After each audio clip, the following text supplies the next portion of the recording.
Sila ang mga batang politiko na laman ng mga balita. Sino nga ba ang mga batang politikong ito? At ano ang kanilang pananaw sa mga isyu ng lipunan? Tara, kilalanin natin sila. Unahin natin si Congressman Kiko Barsaga ng Dasmariñas, Cavite. Isang kontrobersyal na congressman at anak ng mga veteranong politiko, sina Congressman Elpidio P.D. Barsaga at Mayor Jenny Barsaga. Alam niyo ba, si Kiko ay isa sa pinakabatang kongresista ng Cavite at graduate ng De La Salle University at San Beda College of Law. Isa rin siyang dating varsity player sa basketball bago tuluyang pumasok sa batas at politika.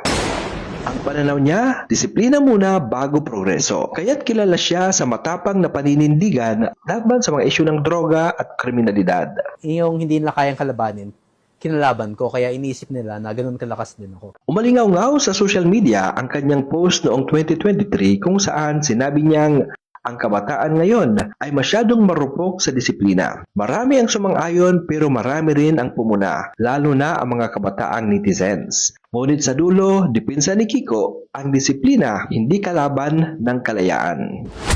Sunod naman si Congressman Leandro Leveste ng Batangas, ang eco-warrior ng Kongreso ngayon. Siya ang anak ni Senator Loren Legarda at founder ng Solar Philippines, ang pinakamalaking solar energy company sa Pilipinas. Si Leveste ay graduate ng Yale University sa Estados Unidos at nagsimula raw ang kanyang negosyo habang estudyante pa lang siya. Naging isa siya sa Forbes 30 Under 30 Asia sa kategoryang Energy noong taong 2016. Ang advokasya niya, renewable energy at climate action. Sabi niya, hindi mo kailangang sirain ang kalikasan para umunlad ang ekonomiya. Naging mainit na usapan noong taong 2024 nang sabihin niya sa isang interview na ang coal energy ay lipas na. Lahat ng gumagamit ng coal ay bahagi ng problema at hindi ng solusyon.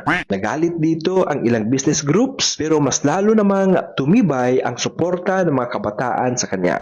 At ito naman si Congressman Sandro Marcos ng Ilocos Norte, anak ni Pangulong Bongbong Marcos at unang ginang Liza Araneta Marcos. Bago pa man maging congressman, nagtapos siya sa London School of Economics at nagtrabaho bilang staff sa Office of the Majority Leader. Bago pa siya tumakbo sa Kongreso, si Sandro ay kilala bilang DJ at event host sa London. Mahilig siya sa musika at sports at minsan ay nag-viral sa TikTok dahil sa kanyang Ilocano charm. Sa Kongreso, madalas niyang bitbit ang advokasya para sa kabataan at digital economy. Sabi niya, kailangan nating bigyan ng boses ang bagong henerasyon sa pamahalaan. Umingay ang pangalan ni Sandro noong taong 2023 nang sabihin niyang, political dynasties are not necessarily bad if the people continue to choose them.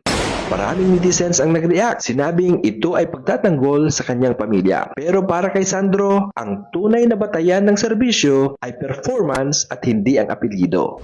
At syempre, hindi mawawala si Mayor Vico Soto ng Pasig City, anak ng showbiz icons na sina Vico Soto at Connie Reyes.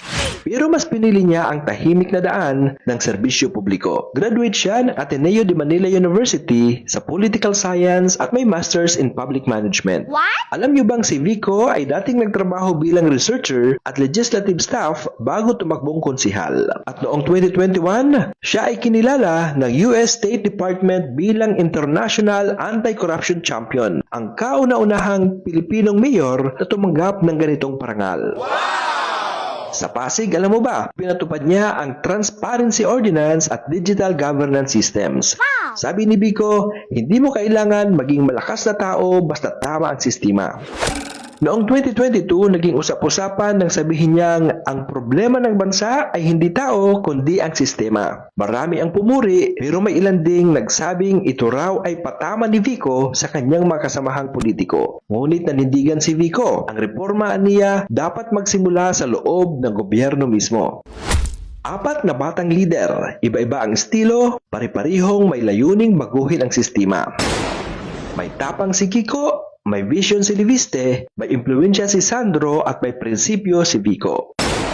Sa ngayon, ang tanong ko sa inyo mga katrivia, sino sa apat na batang politikong ito ang tunay na nagpahanga sa inyo? I-comment nyo sa ibaba at pag-usapan natin ito.